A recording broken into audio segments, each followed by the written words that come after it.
welcome back to the live stream of the 2023 Sydney International Piano Competition.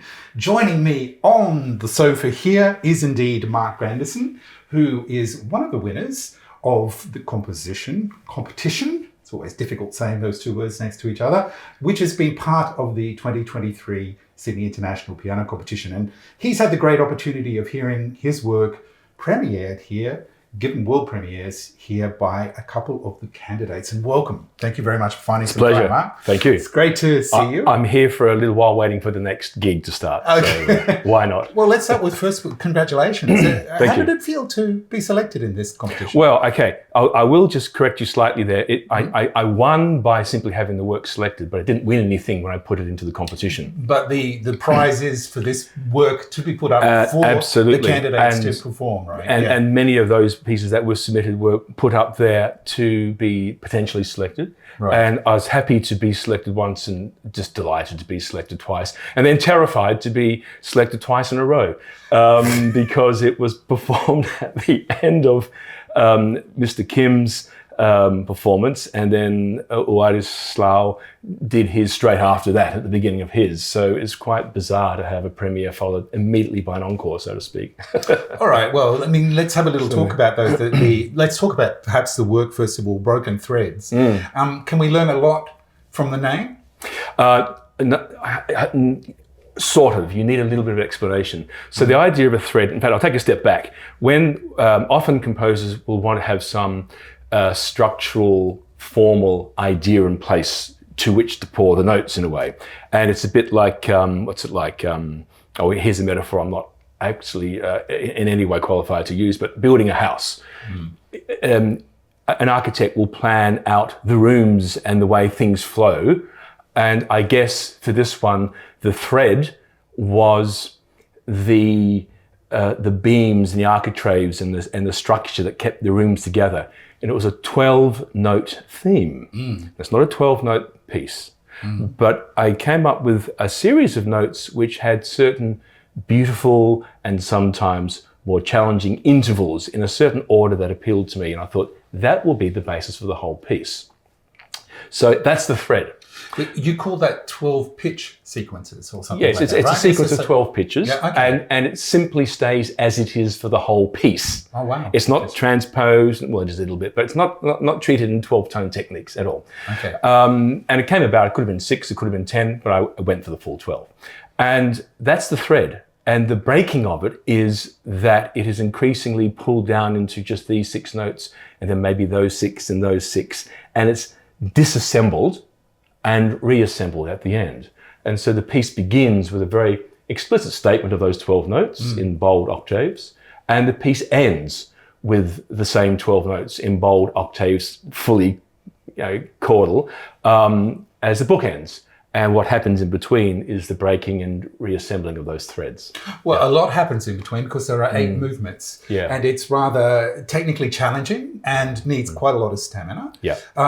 Tell us your ideas behind that. You certainly didn't let these young pianists sit back and take it easy. They were really challenged on many different levels. Yeah, I was astonished that they chose it actually. And they did one of the abridged versions, possibly because of the total demand, but probably because it was too long to fit in with another piece in the preliminaries. But it was designed to be a virtuoso bravura piece for an internationally standing concert pianist. That's the ambition I had in mind. And I thought it may never be performed, but I'll die trying. As it turned out, I lived. But that was really the ambition of the piece. And it was just such a thrill that 2 brave souls decided to take it on. And they did it brilliantly. They really did. They did indeed. Passacaglis and toccatas. I mean, you're drawing on the old? Very old. That's the other thing. Once I got those 12 notes in place, what I wanted to do, and this is a very intentional thing, is to make a connection between the present and the past. And 2 of the oldest forms for keyboard are the toccata and the passacaglia. They both come from the Renaissance period, and they've threaded their way through the whole history, and it's continued to the 20th century and 21st. So I wanted to take these very old forms and alternate them as a way of paying homage to tradition, and yet using that as a springboard into something perhaps new. So it's an acknowledgement of the past and a breaking with the past at once. So that was also, perhaps they're the runes of the architectural plan that I had in place.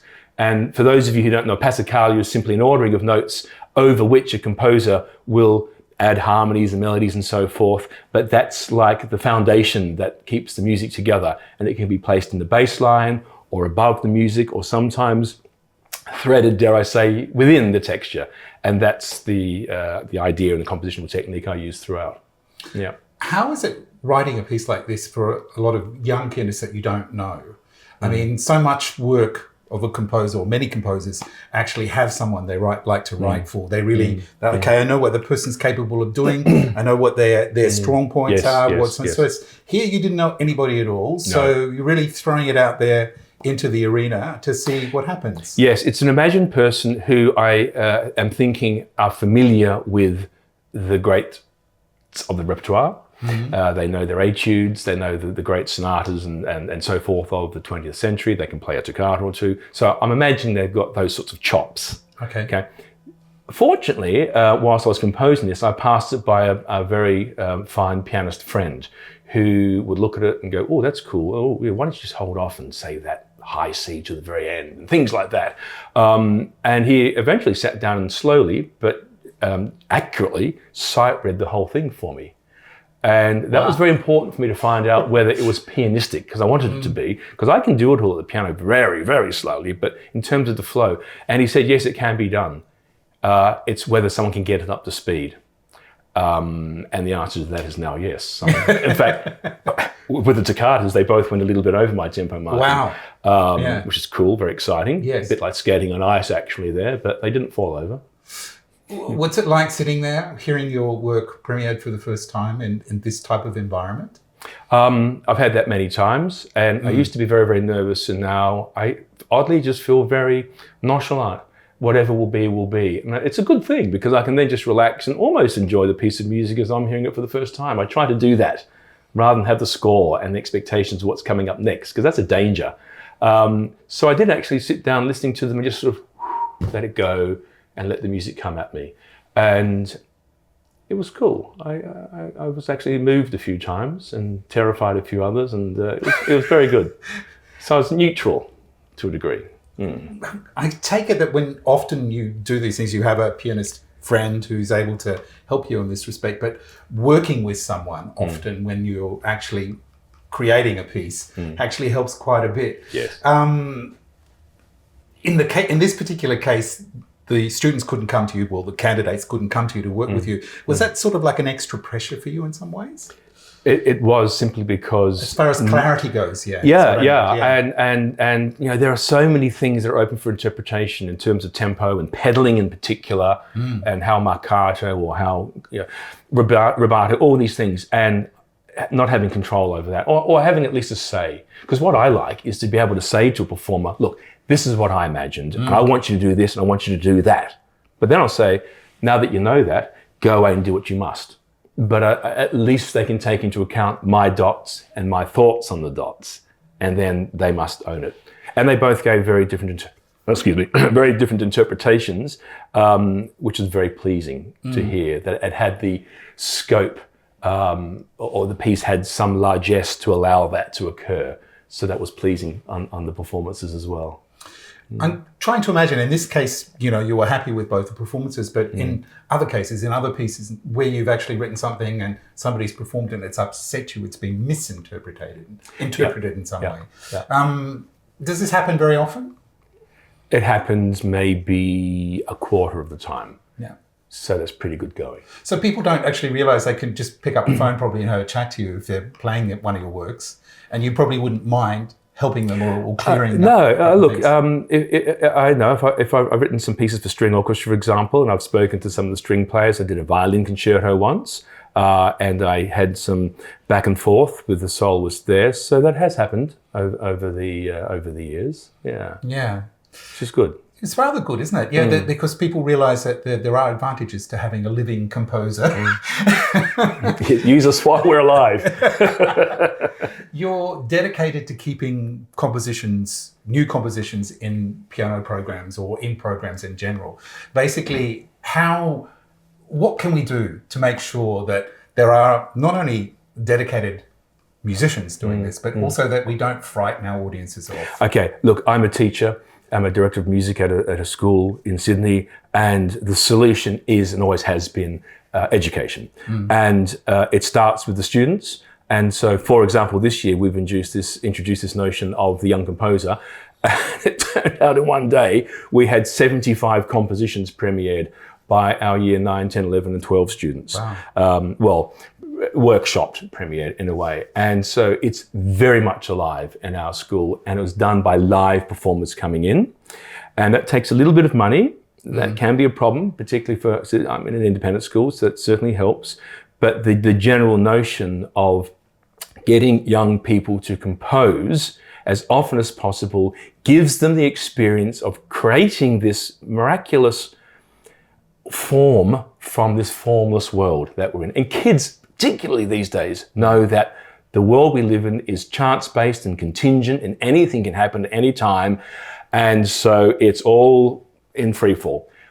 The wonderful thing of writing and indeed experiencing music is that for that special, timeless, still moment, there is a form imposed on the universe which is beautiful and right. And it can be terrifying and it can be joyous, and often it can be both in classical music, like simultaneously, right? And if they can experience creating a little bit of that themselves, you've got them. And then you can tug them into the world of classical music so that they will not only continue to compose perhaps, but certainly get it and want to listen and to engage in live concert music post-COVID, which seems to be going well. So to me, there's the answer. To put a shorter answer, education. Well, very important. Yep. But your background, of course, your youth was jazz and popular music, wasn't it? Yeah. So when did you basically change to classical music? Look, it was just in year 12 when there happened to be the teacher's son was at the Elder Conservatorium in Adelaide and decided to give me a few lessons, and I was exposed in a very naive way to the notion of classical music. And I think it was the issue of all the music I'd heard until that time was based upon a limited amount of material being repeated over and over with variations. Because classical music had this, forgive the pun, a thread that keeps unwinding, the notion of development rather than stasis and repetition. So that really drew me in. So then it was my worst subject by far in year 12, but I chose to do it at the Con as a very inexperienced, naive and probably poor composer.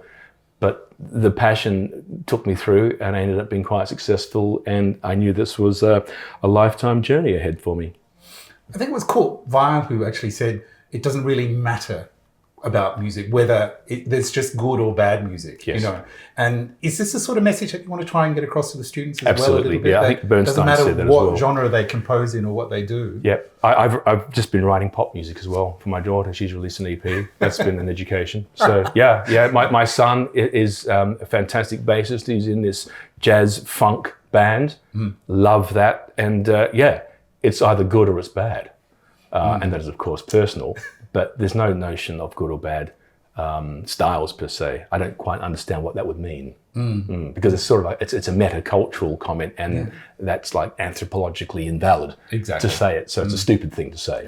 But we have the right to say, love that, don't like that, as a personal thing, and not preach to others. Yeah.